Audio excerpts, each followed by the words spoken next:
네, 월요일 아침입니다. 오늘도 주님의 은혜 가운데 살아가며 승리하는 우리 믿음의 백성들 되시기를 축원합니다.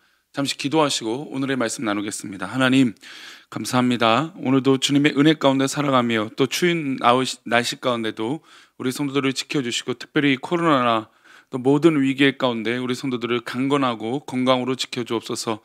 하나님, 이번 주간은 성탄의 기쁨이 있는 주일입니다. 다가오는 이 한 주간을 즐거움으로 기쁨으로 또 주님 오심을 기뻐하는 믿음의 자유함이 있게 해 주옵소서. 함께 하실 것을 믿사오며 거룩하신 예수님의 이름으로 기도합니다. 아멘. 오늘의 말씀은 요한계시록 10장 1절 말씀입니다. 제목은 쓰지만 살리는 말씀이라고 하는 제목으로 말씀 나누겠습니다. 함께 읽겠습니다.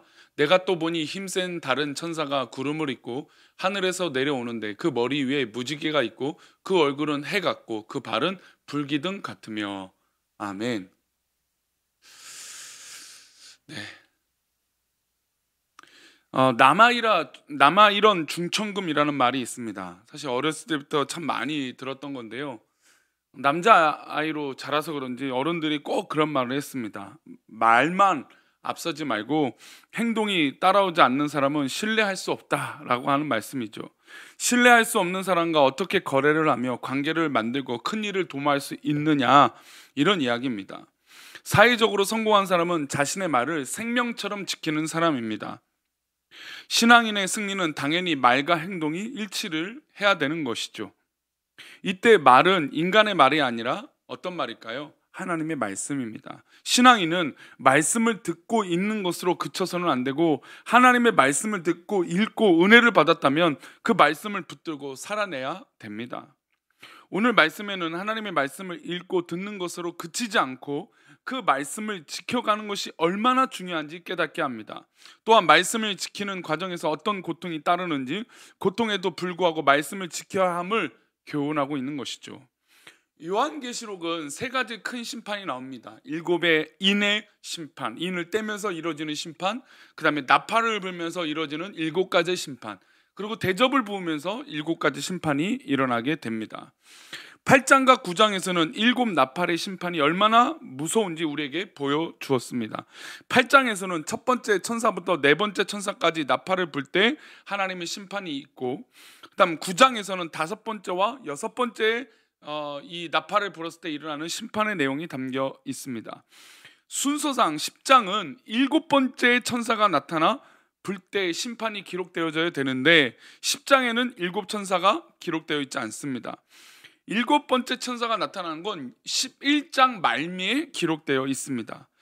이런 패턴은 사실 그 인재앙과 똑같죠. 인재앙도 여섯 가지 재앙이 미리 내고 이 마지막 일곱 번째는 심판이 미뤄진 것처럼 보여집니다. 그리고 일곱 번째 나팔을 부는 이 심판도 약간 미뤄졌다라고 하는 것으로 해석할 수 있는 것이죠. 그 이유는 뭘까요?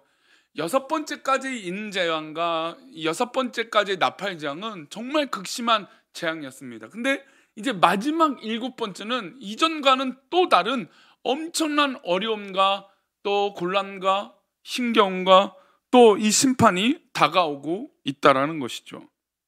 그래서 계시록은 우리가 때로는 이 심판의 두려움이라고 책이라고 이해가 되지만 사실 이 장면만 봐도 그렇지 않은 것을 느낄 수 있습니다.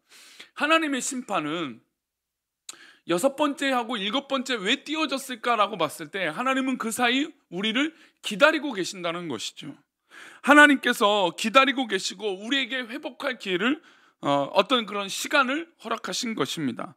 그러니 하나님께서 이 돌아오는 백성들, 돌아오는 사람들을 향하여 하나님의 사랑은 얼마나 크고 놀라운 것인가요?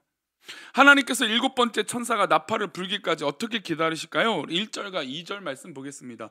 내가 또 보니 힘센 다른 천사가 구름을 입고 하늘에서 내려오는데 그 머리 위에 무지개가 있고 그 얼굴은 해 같고 그 발은 불기둥 같으며 그 손에는 펴 놓인 작은 두루마리를 들고 그 오른발은 바다를 밟고 왼발은 땅을 밟고. 한 힘 센 천사가 하늘에서 내려옵니다. 천사의 발 한쪽은 바다를, 한쪽은 땅을 밟고 있습니다. 땅과 바다는 온 세상을 의미합니다. 천사의 한쪽 발이 바다를, 한쪽 발을 땅에 딛고 있는 것은 온 세상을 다스릴 권세가 이 천사 가운데 있다라는 것이죠. 그런데 그 천사의 손에는 펴놓인 두루마리가 있었습니다. 하나님의 말씀을 들고 있다라는 것이죠. 이것이 의미하는 바는 일곱 번째 천사가 나팔을 불 때 일어나는 심판 직전에 모든 사람들은 하나님의 말씀을 통해 회개하고 돌이켜야 된다는 뜻입니다. 회개의 유일한 근거는 하나님의 말씀이죠. 믿음이 없는 사람도 반성을 합니다. 그런데 그 반성은 자기 중심적이에요. 내가 잘못했지. 내가 그렇게 하지 말걸. 그런데 하나님의 말씀을 근거로 회개하는 것은 달라요. 반성과 회개는 다르지 않는 것처럼 보이지만 크게 다릅니다. 회개는 하나님의 말씀을 붙잡고 하는 것이에요. 그냥 용서를 구하는 게 아닙니다. 일곱 번째 천사가 나팔을 불기 전 우리는 말씀 기록된 대로 살지 못한 우리를 돌이켜 회개해야 됩니다. 또한 이 말씀은 봉인되어 있지 않습니까? 펴놓아 있습니다. 어떻게 보면 누구나 읽을 수 있는 것이죠. 하나님의 말씀은 누구에게나 개방되어 있고 열려 있습니다. 그러나 그 말씀대로 우리가 살지 않는 것이죠. 그러니 먼저 믿는 우리가 말씀을 듣고 깨닫고 회개하고 아직 회개하지 않는 자들에게 말씀을 읽어주고 가르치고 깨닫게 할 의무가 우리 가운데 있습니다. 그 의무는 오늘 우리에게 주어진 의무예요. 하나님께서도 사도 요한에게 의무를 다하라고 말씀하고 있어요. 8절입니다. 하늘에서 나서 내게 들리는 음성이 또 내게 말하여 이르되 내가 가서 바다와 땅을 밟고 서 있는 천사의 손에 펴놓인 두루마리를 가지라 하기로. 사도 요한에게 천사의 손에 펴놓인 이 작은 두루마리를 가지라고 말씀하셨습니다. 사도 요한은 아직 회개하지 않는 사람들에게 말씀을 읽어주고 깨닫게 하는 의무, 어떤 그런 사명이 있는 것입니다. 이것이 오늘 우리에게도 부여된 전도의 사명인 것이죠. 이 세상이 끝나는 날까지 우리는 하나님의 말씀을 읽고 듣고 회개하고 전해야 됩니다. 교회는 말씀의 의무를 다하는 공동체예요. 교회가 해야 될 일은 펴놓인 작은 두루마리의 말씀을 해석하고 가르치는 것이 우리 교회의 사명입니다. 동시에 성도가 해야 될 일은 말씀을 들고 세상에 나가서 전도하는 것입니다. 단순하지만 쉽지는 않아요. 특히 말씀을 읽는 것은 쉬우나 행하는 것은 어렵습니다. 9절부터 10절이에요. 보겠습니다. 내가 천사에게 나아가 작은 두루마리를 달라 한즉 천사가 이르되 갖다 먹어버리라. 내 배에는 쓰나 내 입에는 꿀같이 달리라 하거늘 내가 천사의 손에서 작은 두루마리를 갖다 먹어버리니 내 입에는 꿀같이 다나 먹은 후에 내 배에서 쓰게 되더라. 아멘. 하나님의 말씀의 특징과 성격입니다. 말씀을 읽을 때는 입에서 꿀같이 답니다. 근데 하나님 말씀을 읽을 때는 은혜가 됩니다. 아브라함 이야기, 다윗 이야기, 예수님의 이야기, 사도들의 얘기, 그들의 살아간 이야기를 뜨고 읽을 때마다 얼마나 가슴이 뛰고 위대한 이 믿음의 여정을 봅니까? 근데 그 말씀을 나에게 적용할 때는 쓰는 것이죠.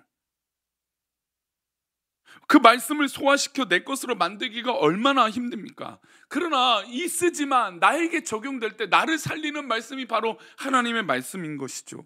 성경에 나오는 한 절 말씀을 행하려고 해보십시오. 어렵습니다. 사랑하고 용서하는 말씀이 성경에 기록되어 있습니다. 어려워요. 그런데 섬기고 사랑하고 용서하는 것이 쉬울까요? 우리가 말씀의 은혜는 받았지만 소화시키는 데는 고통이 따른 것이죠. 호언장담하던 베드로도 말씀을 지키지 못했습니다. 그만큼 하나님의 말씀은 지키기가 어려운 거예요. 하지만 걱정하지 않아도 됩니다. 말씀을 지키려고 결단한 자들에게 하나님께서 성령의 선물을 주세요. 우리의 의지로 행하는 것이 아니라 하나님의 뜻대로 행하는 것이죠. 베드로가 예수님을 떠나 도망가고 어려운 이 배신을 이 예수님 말씀대로 3번 부인하고 이런 일을 했지만 결국 그가 성령을 받고 하나님의 길을 가지 않습니까? 우리가 바로 그런 거예요.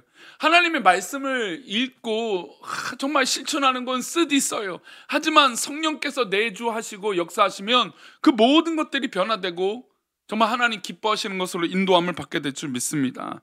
그러니 사랑하는 우리 교회 성도님들, 오늘도 하나님 말씀을 받아들입시다. 그리고 그 말씀이 나의 가운데 정말 쓰고 괴로운 말씀이지만 그 말씀을 행동으로 옮길 수 있는 믿음의 결단이 있기를 축원합니다. 그럴 때 정말로 하나님 기뻐하시는 놀라운 은혜가 우리 모두에게 임하게 될 줄 믿습니다. 사랑하는 우리 교회 성도님들, 오늘도 하나님 말씀을 정말 내 말씀이요, 정말 우리를 인도하시는 놀라운 축복의 말씀이요, 하나님 기뻐하시는 영광의 말씀으로 승리하는 저와 우리 모든 성도님들 되시기를 축원합니다.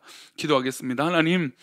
하나님 말씀은 참 좋고 위대합니다. 그러나 그 말씀이 나에게 쓰고 또 실천하자니 많이 부족합니다. 그러나 성령께서 우리 가운데 내주하여 주시고 역사하여 주셔서 그 모든 것들을 능히 감당하고 이겨낼 수 있도록 우리 가운데 은혜를 내려 주옵소서.